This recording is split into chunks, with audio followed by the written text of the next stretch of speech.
of bhakti in this Ananya Bhavina person, totally, there's nothing but Krishna for them. That's, the indication is it's greater than in verse 32. The Lord says, this is my opinion, I agree with this, unquote. He has not said this previously about any other devotee, although the rest of the section referred to the devotee in the singular. In this verse, the devotees are mentioned in the plural out of respect. How much more respect will be given to devotees with prema in a particular bhava? That's coming attractions. So, this is non-specific to which rasa. It's speaking of the quality of possessiveness, but the quality of possessiveness in the different rasas also escalates or intensifies.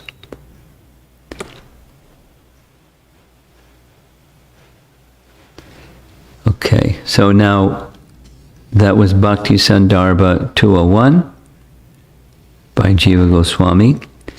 And now here's Bhakti Sandarbha 115, and that's it for this morning.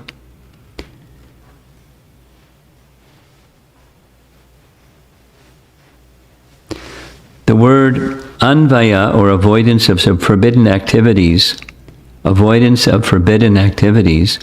is described in the Garuda Purana in these words, quote, even though one may have gone to the other side of all the Vedas, and even though one is well versed in all the revealed scriptures, if one is not a devotee of the Supreme Lord, he must be considered the lowest of mankind.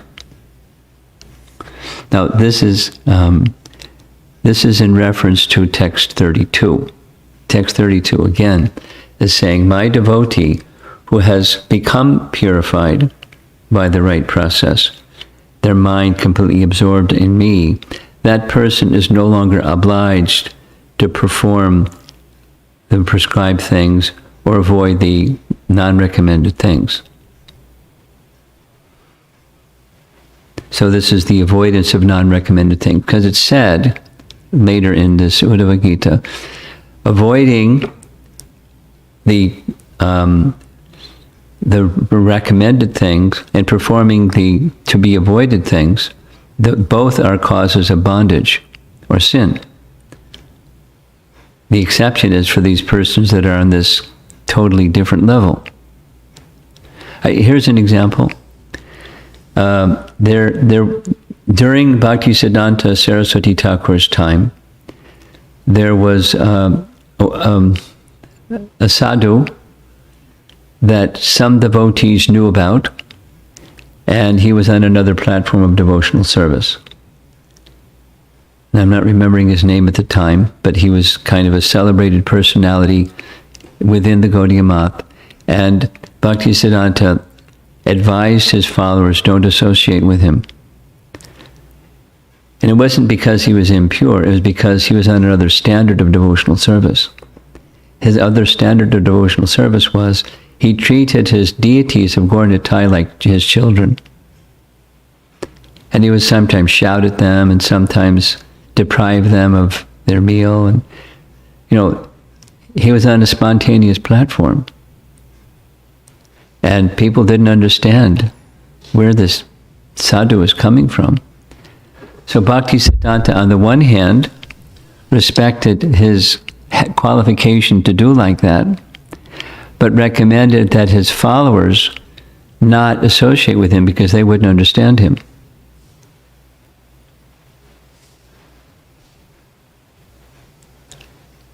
He was on another platform.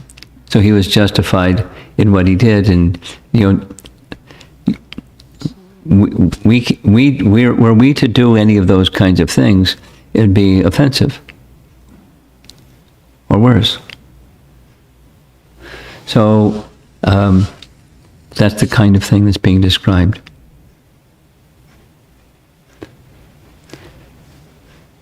That devotional service to the Supreme Lord should be sought among all kinds of performers of action, is described in these words of Srimad Bhagavatam 2.7.46. 7th chapter of Canto 2 is that chapter where there's incarnations of the Lord that are delineated. Like chapter 3 of Canto 1, so chapter 7 of Canto 2, a list of incarnations. From that chapter, surrendered souls, even from groups leading sinful lives, such as women, the labor class, and the mountaineers and the Siberians, or even the birds and beasts, can also know about the science of Godhead and become liberated from the clutches of the illusory energy by surrendering unto the pure devotees of the Lord and by following in their footsteps in devotional service. Interesting, huh? Next, this is explained in the Garuda Purana in these words, quote, even the worms, birds, and beasts are assured of elevation to the highest perfection of life if they are completely surrendered to the transcendental loving service of the Lord, so as to speak of the philosophers among the human beings. Far out. Next, all people, whether well-behaved, ill-behaved, learned, ignorant, renounced, attached, desiring liberation, already liberated, perfect in devotional service, or not yet perfect in devotional service, are eligible to become the Lord's personal associates. For this reason, a devotee sees everything, even though they may not yet have the Lord's personal association. They see them equally, for they are all eligible to become the Lord's associates. This is described in Bhagavad Gita 9:30. Apichet Sudaracharo, that's the verse.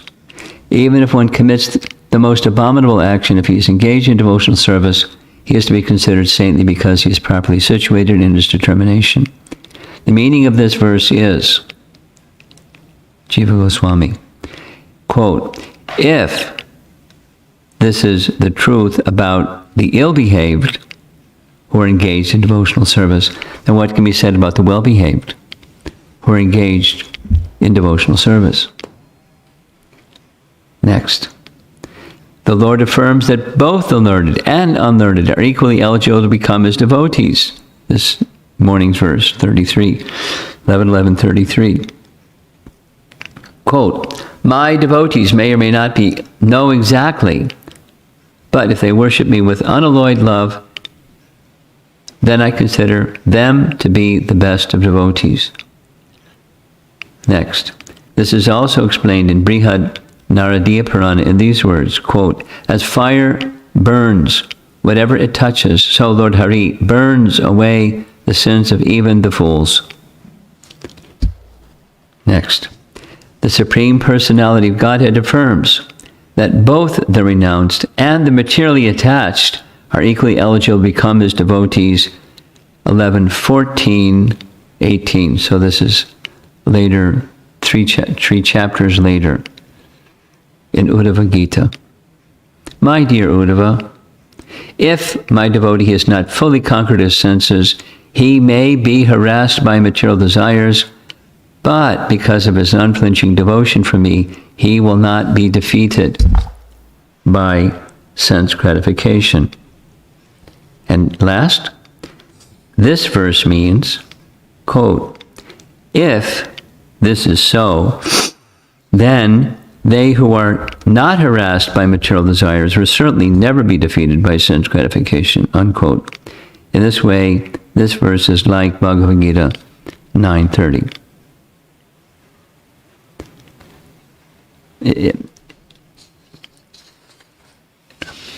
It's really astounding the range of grasp that our acharyas have of what's in not only the Bhagavatam, but what's in all the Vedas. In Tattva Sanjarbha, Jiva Goswami describes that when Vyasadeva divided the one Veda into 4, it was purposeful. Jiva Goswami writes that previously the Brahmanas were very capable, without division of the Vedas, to know which mantras were to be applied for which purposes. He gives the example like a king's treasury. A king's treasury is filled with jewels. And the Brahmanas would know which jewels or which mantras and which procedures to take for whatever the purpose was, because they're so vastly familiar. But in Kali Yuga, that familiarity will diminish. And so Vyasadeva, he gives the example. He extracted the diamonds and put them over here, the rubies and put them over there, the emeralds and put them over there, and the miscellaneous ones went somewhere else. Just to make it easy for the Kali Yuga Brahmanas, so that when it was time for some yajna, they knew where to go. Because they didn't have that encyclopedic retention. Bhaktisiddhanta was sometimes spoken of as a walking encyclopedia. You could ask him anything about anything, and he could say it immediately with full recall, because he had such a memory. He had a didactic memory. It is said that when he was, he didn't complete college because he knew what that meant. In Vedic culture, it meant it's time to get married. And he was not ready to get married. So he didn't complete college, and instead he took up the position of being the librarian of the king of Midnapur. And he read the entire library. So later, when he was writing things, he would give the exact, didn't give the page number, but the exact word-for-word reference in Chaucer or Milton or somebody, because during that time, European writers were fashionable. So he read whatever was in the library, and he had perfect recall. What to speak of the Vedas? I mean, we don't have that capacity. He did. You know, we have computers. And what's a computer? It's just stored memory. But so back to our Goswamis, they had that capacity. They knew the meaning. They knew the reference. When Jiva Goswami writes, it's in the Tattva Sandarbha, explains his procedure. He said, in most cases, I've seen these texts with my own eyes. In some cases, I simply accept the authority of Madhva, because Madhva made references to texts that he had not seen. In fact, it is said that Madhva had this massive library, and somehow there was a fire in the library. And so those texts are no longer available. But he has full faith in Madhva, and that's so he, as scholars will do, these are my references, and Madhva is one. Although the other texts he saw with his own eyes. In the case of Madhva, otherwise he wouldn't quote something. If he didn't see it, or hear directly from Madhva that it exists. Very meticulous and truthful and responsible. So when making their points, when in these Sandarbhas specifically, so many references, so many, from Padma Purana and Vishnu Yamala and this and that and the other thing and the other thing, verses and sections of the Bhagavatam, and it's like a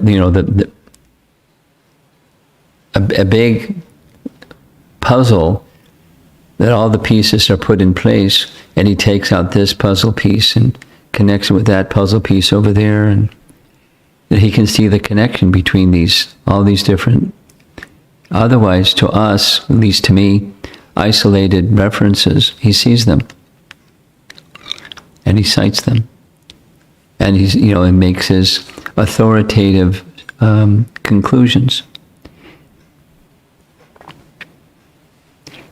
So in Bhakti Sandarbha, which is the references here, it's the process of bhakti and how to understand it, and specific to us, how to understand the role of prescribed duties, the role of detachment from the results of prescribed duties, the role that brings to the mind, the role that then the mind is to be fixed on the personality of Godhead, and then the bhavina, ananya bhavina, the sense of possessiveness with the object, is even more mature than the mind is pure.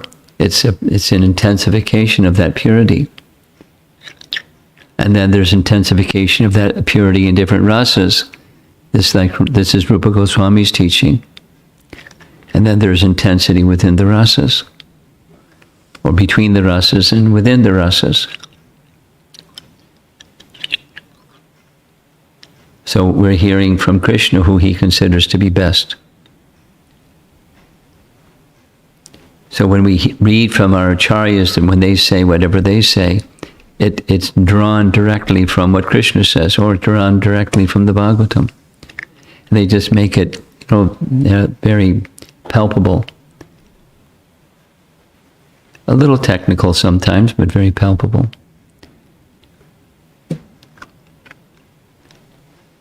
So let's see if there's some discussion. It's 8:22.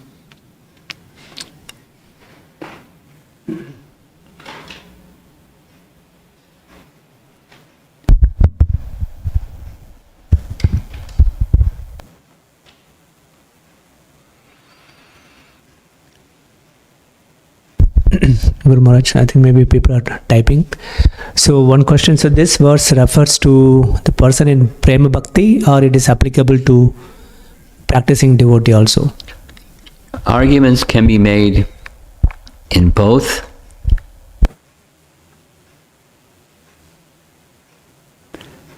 Primarily the explanation that's given, you can say interpretation or explanation or exposition, is on the prema stage, where there's ananya bhavina, or a strong possessiveness. That's the prema stage, a sign of the prema stage.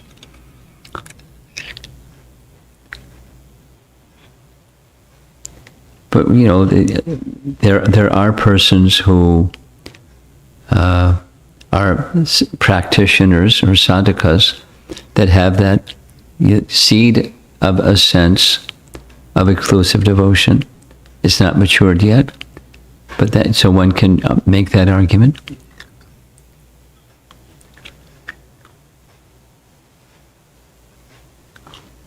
Thank you, Guru Maharaj. So question from Sneha Vali, Didi. My question is from yesterday's class. We discussed that first Ramananda Roy mentioned Bhagavad Gita 18.66 and then Bhagavad Gita 18.54, which Mahaprabhu both rejected.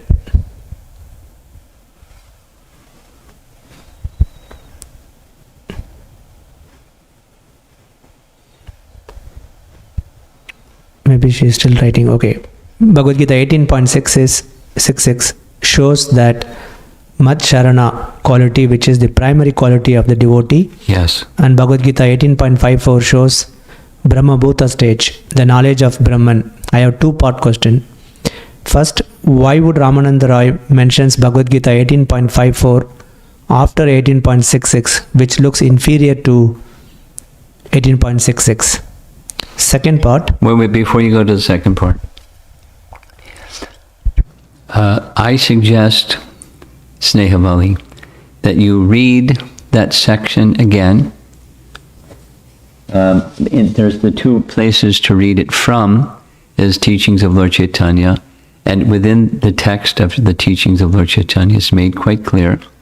I mean, I could pull out the text and read it aloud right now, but if you read it again, and it's similarly, Teachings of Lord Chaitanya is a summary of what's in Chaitanya Charitamrita, so you can read what's in Chaitanya Charitamrita.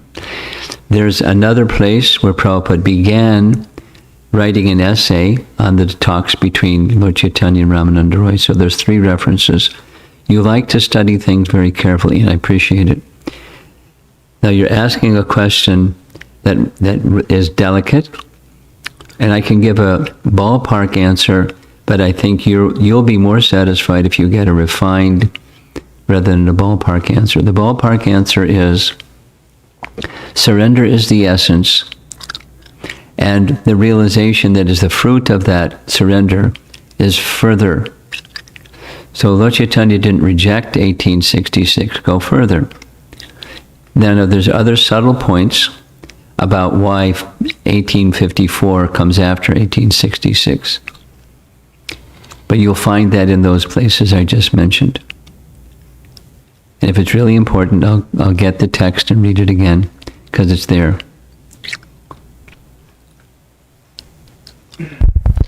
Second part, why would Lord Chaitanya reject 18.66? Well, go further. So the principle of Mam Ekam Sharanam, that's the essence. He didn't reject it. Go further. I mean, you can say he rejected it. Go further. Because, let's just take, where the discussion goes further. There is further discussion, not only of principles of bhakti, but the application of surrender with degrees of intensity and degrees of rasa and different descriptions like that. And within rasas, depths of those rasas, within conjugal rasas, where the discussion goes. So it's not rejecting surrender. Surrender is the essence. It's go further. Let that surrender, Mam Ekam Sharanam, in its matured stage, what are some of its symptoms, what does it look like, etc.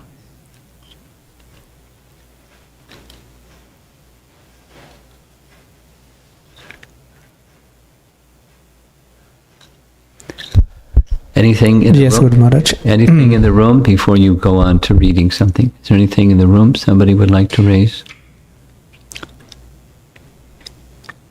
You have something? Okay.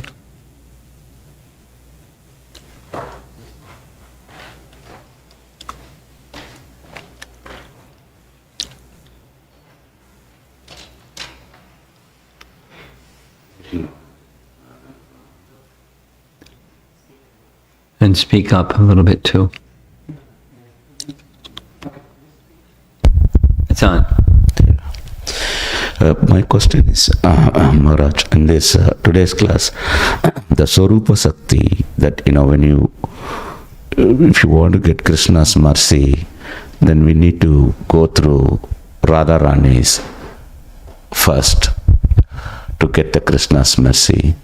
But my question is, Nityananda, Balaram is the direct expansion of Krishna. So, is it Balaram or Radharani? Well, that's a nice question. Very nice question. And even before Nityananda or Balaram are their expansions. And their expansions are gurus. The guru is either representative of Radharani or representative of Nityananda. That's in Chaitanya Charitamrita. This is very elevated subject, but no problem. So when requires the mercy of the empowered representatives of Lord Nityananda, the spiritual master, the original spiritual master is Balaram or Lord Nityananda, and any current spiritual master is receiving empowerment from Lord Nityananda through disciplic succession, but from Lord Nityananda. So you get the mercy of the spiritual master to get the mercy of Lord Nityananda to get the mercy of Krishna or Lord Chaitanya. Then there's Radharani. Now, a lot of this, it's very esoteric, but a lot of this depends upon the mood of bhakti of the representative. As the representative of Lord Nityananda, the representative of Radharani. to get the mercy of Radharani, we don't just go knock on her door. We get the mercy of those who are getting her mercy. And then there's a whole, chain of how her mercy is flowing to us. So it's the answer to your question is, it depends on the mood of the bhakta and the mood of the guru, which place one feels is the spirit of receiving mercy of Krishna from, and maybe even a mix. So it's very much a matter of the heart, of the bhakta, and by Krishna's arrangements, one will get guru that suits, or an emphasis. And a particular guru may recognize a mood in a disciple this way, mood in a disciple that way. And that's in a very elevated stage, which we're not in yet. So what's important for us at our stage is take shelter of the spiritual master in principle, and the esoteric parts will engage in service. By pleasing the spiritual master, we please Krishna, that we know. So we do that, and the more esoteric parts will become revealed in time.